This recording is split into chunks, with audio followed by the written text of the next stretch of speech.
Carta aos Efésios. Paulo estava na ocasião preso em Roma e ele visitou Efésios justamente porque os judeus não deram tanta atenção. Na sua segunda viagem missionária ele passou por Éfeso e justamente depois saindo de Corinto, tinha passado por Atenas, né, e se ficado perplexo com tanta religiosidade, tamanha religiosidade dos atenienses, que não era um lugar onde o evangelho foi pregado, mas que eles ouviram falar ali de um Deus que eles não sabiam nem o nome, mas que sabia que fazia muitas maravilhas. Tanto que Paulo, quando chegou lá, viu um altar escrito ao Deus desconhecido. Aí Paulo falou: este Deus que vocês não conhecem é este que eu vim falar e transmitir. E depois de sair de Corinto, ele passou por Éfeso e ali pregou a palavra de Deus por um pouco tempo, dizendo que voltaria uma vez para visitar. Nesta ocasião ele estava preso e a gente aprende teologicamente que neste tempo, até hoje existem os amanuenses. Amanuenses eram pessoas que escreviam, redigiam tudo aquilo que alguém falava, mas tinha alguns que também escreviam coisas falsas em nome de um certo autor muito conhecido.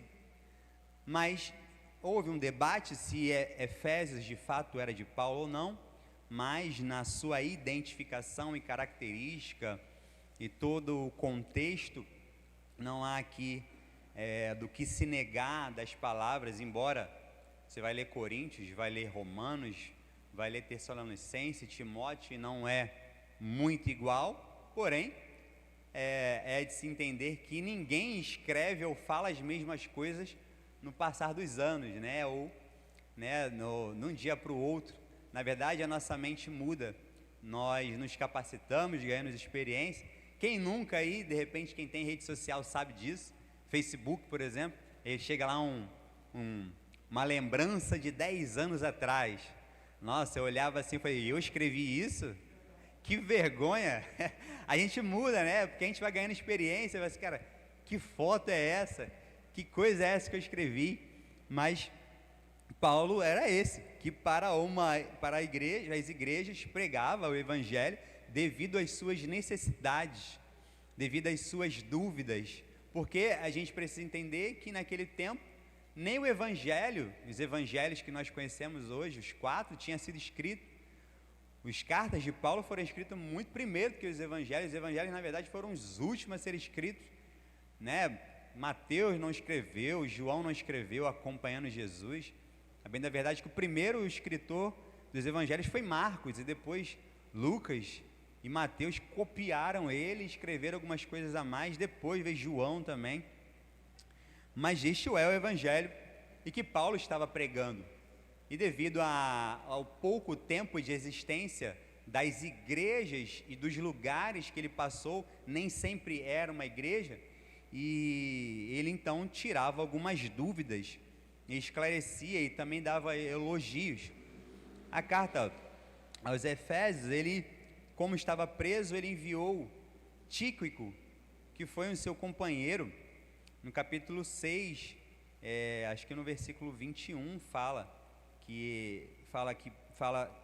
para eles que eles podiam receber, né, sobre os negócios deles que ele estava fazendo. E Tíquico, irmão amado e fiel ministro do Senhor, vos informará tudo o que ele tinha, o que ele estava passando.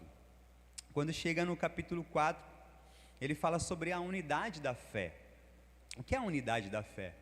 A unidade da fé é este momento em que estamos aqui reunidos. Ele fala só de um só propósito, um só batismo, um só amor, uma só fé, um só Cristo, porque nós, quando nos reunimos, então somos uma unidade, assim como o Pai, o Filho e o Espírito Santo é. Quando não estamos mais aqui ou deixamos de estar aqui, nós não somos essa unidade. Nós deixamos de ser igreja quando deixamos de vir à igreja, quando deixamos de fazer parte da igreja, quando deixamos de ser igreja.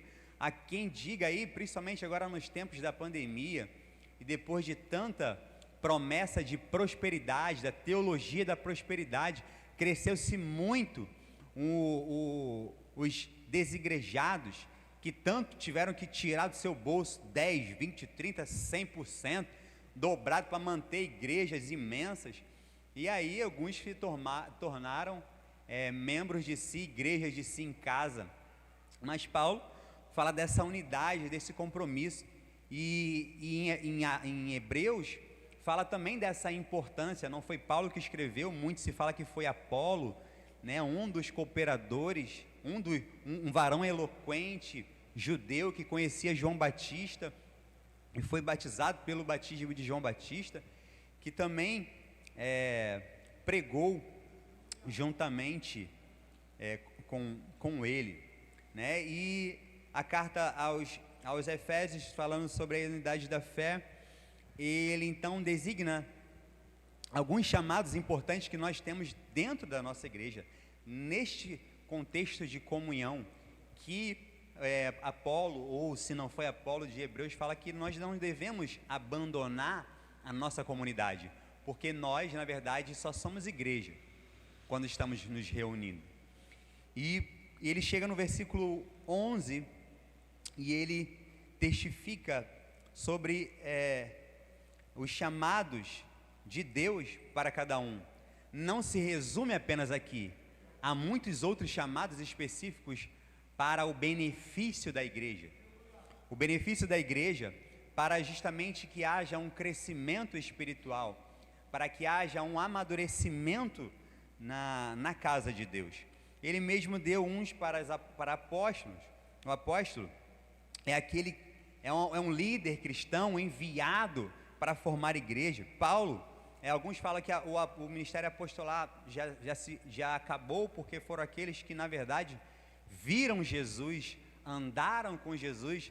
E Paulo, por isso que Paulo fala assim: eu, apóstolo de Cristo, pela vontade de Deus, aos santos que estão em Éfeso e fiéis em Cristo Jesus. Ele defende seu apostolado porque ele foi chamado diretamente pelo próprio Cristo, embora o Espírito Santo já tinha se manifestado no nosso meio. E o apóstolo é aquele enviado, é um líder espiritual dotado de dons que Cristo deu à igreja. Paulo declara que ele deu esses dons para preparar o povo de Deus aos trabalhos cristãos, para o crescimento e desenvolvimento espiritual do corpo de Cristo, segundo o plano de Deus. Isso é um dos comentários do estudo do pastor Antônio Gilberto. Os profetas eram homens, ou são pessoas, que falam impulsionados pelo Espírito Santo, cuja motivação e interesse principais era a vida espiritual e pureza da igreja. Sobre o novo concerto, foram levados pelo Espírito Santo e revestidos pelo poder para trazerem uma mensagem da parte de Deus ao seu povo. Quem eram os profetas? Eram aqueles que foram chamados por Deus, capacitados no Antigo Testamento, na Antiga Aliança. E estes homens, este chamado, ele para ali em João Batista.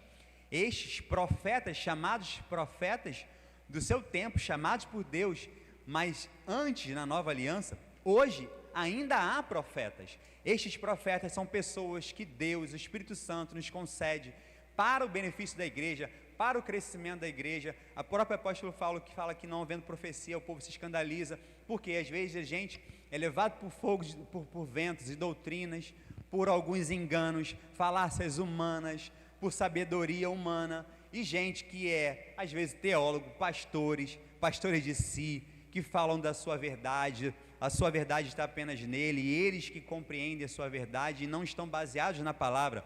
Profetas são aqueles chamados. Se você é alguém que carrega a palavra de Deus, que se interessa pela palavra de Deus, daquele que tem vontade de pregar a palavra de Deus, você é um profeta, uma profetisa de Deus, para que a igreja entenda que Deus ainda continue falando através do seu Santo Espírito. Assim Hebreus diz, Hebreus capítulo 1, versículo 1, que Deus antigamente falou a nossos pais pelos profetas, mas hoje Ele tem falado através do seu Filho. O seu Filho tem usado alguns, e estes profetas têm que se manifestar. Não se cale na igreja, fale em tempo e fora de tempo, para que a igreja continue seguindo, prosseguindo e se desperte para fazer a obra dele, porque não adianta a gente se reunir como igreja local, se não formos igreja internacional. Igreja local é aquela que apenas se preocupa em quatro paredes, no culto, nos dogmas, no ensino, mas não avança para um lugar onde o evangelho precisa ser pregado, ser ministrado, porque pessoas dependentes químicos, pessoas dependentes de prostituição, de tantos vídeos pornográficos, tecnologia e tantas outras coisas e bizarrices, precisam ouvir a palavra de Deus. E se você é profeta, Deus te chamou, capacitou para pregar o evangelho. E não se importe se à direita alguém não gosta de forma que você fala, da forma que você profetiza, da forma que você adora, que tem que engolir, porque você tem que falar o que Deus te deu para falar. Estes são os profetas que Deus levantou para pregar o evangelho. E Ele também deu alguns para evangelista. No Novo Testamento, evangelistas eram homens de Deus, capacitados e comissionados por Deus para anunciar o evangelho, as boas novas de salvação aos perdidos, e ajudar a estabelecer uma nova obra na localidade. Proclamação do evangelho reúne a si oferta e poder e salvação. São estes homens locais que Deus também capacitou e encorajou para ir às ruas, falar o evangelho. E também Ele deu alguns para pastores. Os pastores são aqueles cuja mensagem Deus os deu na sua boca. Foram chamados para conduzir um rebanho, ou um curral, ou um aprisco, que apenas a ele pertence. As ovelhas não. As ovelhas não são de pastores. As ovelhas são direcionadas pelos pastores. O aprisco é do pastor, mas as ovelhas são de Cristo. Deus capacitou vocês, senhores e senhoras, homens e mulheres de Deus, como pastores, para pregar, direcionar, levar e ajudar a levar ao céu. O pastor é aquele que sente a dor de uma ovelha. Há quem diga que o pastor precisa ter o cheiro de ovelha, ou o cheiro do curral de ovelhas. O pastor é aquele que se abdica de tantas outras coisas, às vezes de trabalho, às vezes da sua família. Pastores são aqueles direcionados e vocacionados e chamados por Deus para serem capacitados para ajudar o rebanho de Cristo, não de pastores, a serem levados para o céu. Pastor sente dor, pastor sente necessidade, pastor também sente fome, também sente sede, pastor é cansado. É ele quem ouve, às vezes, 3 horas da manhã, uma ligação de desespero, para acudir pessoas que às vezes não faz parte da sua família, às vezes para orar por alguma necessidade, para resolver algum problema. Pastores são homens que foram chamados, aqueles que dirigem a congregação local, eles cuidam das necessidades espirituais. Também são chamados de presbíteros e bispos ou servidores. A tarefa do pastor é cuidar da sã doutrina, de refutar as heresias. Os de Éfeso eram assim, eles viam as heresias de longe e se preocupavam, não permitiam. Pode ser um homem de terno, gravata, de maleta, Bíblia de estudo na mão, se pregar heresia, os pastores que aqui estão precisam se levantar, se manifestar e impedir que as heresias sejam faladas, para que as ovelhas não venham ouvir coisas que não são verdades. Pastores não se comprometem com coisas alheias da qual não foi chamado, a fim de não desanimar aquele que vos alistou para o serviço do exército da casa do Senhor.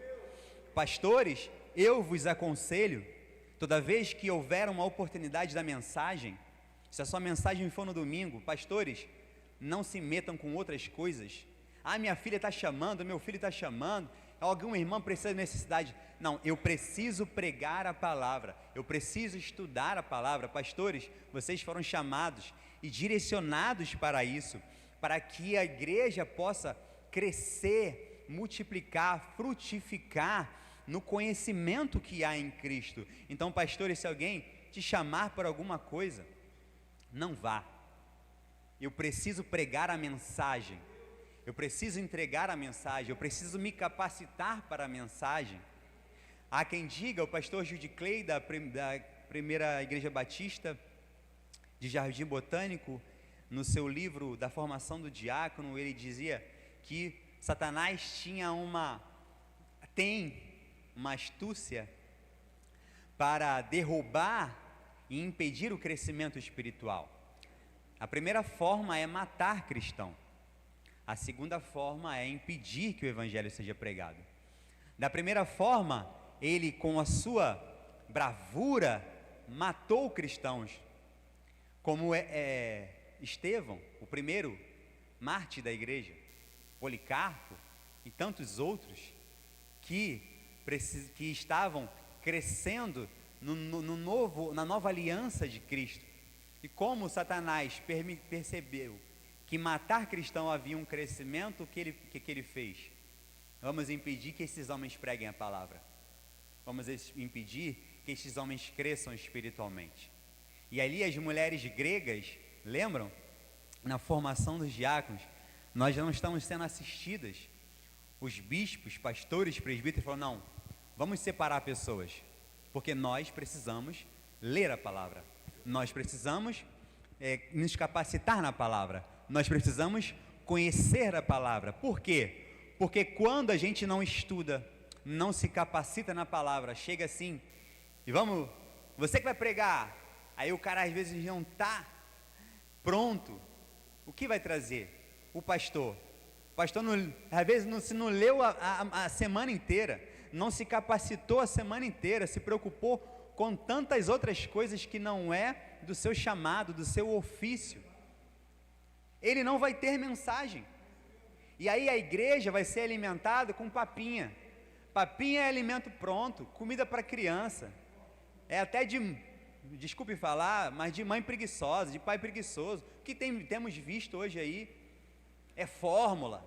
E não, aqui não mama não, eu vou encher essa criança de fórmula, vou dar papinha.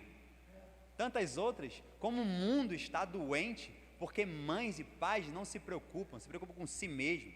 Eles querem ficar presos no celular, eles querem ver a série, mas não querem se doar para ler a palavra com os seus filhos, se capacitar e estudar para entregar um pouco mais. Então, pastores, por isso vocês ganharam a palavra de Deus, para estudarem mais, se capacitarem mais, e aquilo que não foi do ofício de vocês, não se interrompa com essas coisas, não se intrometam com essas coisas. Leiam a palavra, se capacitem na palavra, porque aí a igreja vai ter alimento sólido, que igreja com papinha não cresce, não há nutriente, não há. E por isso Paulo falou, para que não sejamos mais meninos inconstantes, levados em roda por todo o vento de doutrina, pelo engano dos homens que com astúcia enganam fraudulosamente. Nós somos perseguidos diariamente. E se nós somos, quem dirá os pastores? Vocês são alvos muito maiores de Satanás.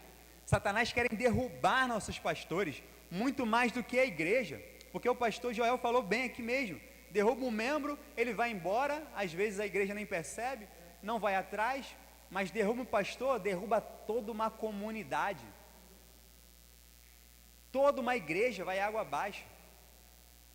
Porque um pastor foi atingido e deu brecha pela sua cobiça, que lá atrás Satanás percebeu e agiu para destruir um ambiente. Pastores, cresçam na palavra muito mais, para que a igreja come alimentos sólidos. E não se preocupem com membro A, ovelha B, que às vezes está fantasiado de ovelha, mas na verdade é um bode.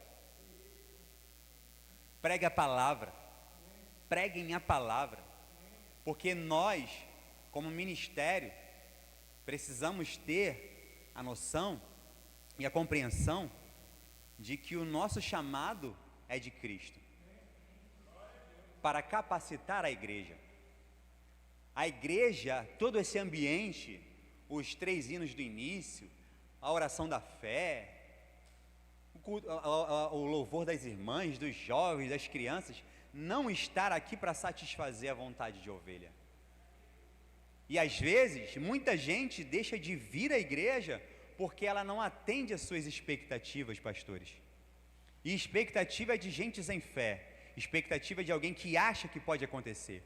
Pastores, vocês foram formados para suprir as necessidades da igreja. Necessidade é aquilo que nós como ovelhas precisamos, e não expectativa é aquilo que a gente acha que precisa. Mas nós não estamos aqui reunidos para ver o pastor, para ver se a mensagem é boa ou ruim, se o louvor é bom ou ruim, se é desafinado ou não. Nós estamos aqui, pastores, para adorar o Senhor. E quem está aqui para adorar o Senhor não se preocupa com A ou B, a roupa de fulano ou ciclano, como alguém se veste ou canta ou adora. Se você por isso que adora, um de lado está desanimado, adora a si mesmo. A igreja não tem que se preocupar. Se tu não está preocupado, se tu não ama estar neste lugar, se você não ama a casa de Deus, porque aqui a gente vem para adorar o Senhor. Eu não estou aqui para ver pastor, não quero ver, talvez se preocupar com a mensagem, me preocupar com a mensagem do pastor, da forma como o irmão canta, a irmã canta. Nós não estamos aqui para criar perspectivas e para que a gente saia daqui, nossa, estou satisfeito, estou melhor, não pela sua expectativa, mas pela sua necessidade, pela nossa necessidade. Não é o que nós esperamos, é o que nós precisamos. Então, se a gente está aqui insatisfeito, irmãos, estamos impedindo o crescimento da obra de Deus. Ah, irmão, jovem está assim. Você fala com o jovem, estou desanimado, estou triste. Meu Deus, o que está fazendo? É claro, não estão lendo a palavra. Pais, não sejam vencidos pelo cansaço. Leiam a palavra. Se capacite para formar essas crianças, esses jovens, adolescentes mais cheios da presença de Deus, que vêm aqui para adorar a Deus e não se preocupar com as expectativas, mas sim com as suas necessidades. Eu serei curado? Não serei curado. Tá bom, mas eu vim adorar ao Senhor. A gente está aqui para adorar o Senhor, não para satisfazer vontade de bode, de cabrito, de ovelha. A gente está aqui para fazer a vontade e o id do Senhor. Se alguém toca mal, se alguém canta mal, aperfeiçoe, irmão. Se alguém prega mal, aperfeiçoe sua mensagem. Mas não vamos suprir a necessidade, mas as necessidades de ovelhas que precisam ser levados para o céu. Deus vos abençoe, vos guarde e, pastores, sejam cada vez mais cheios da presença de Deus.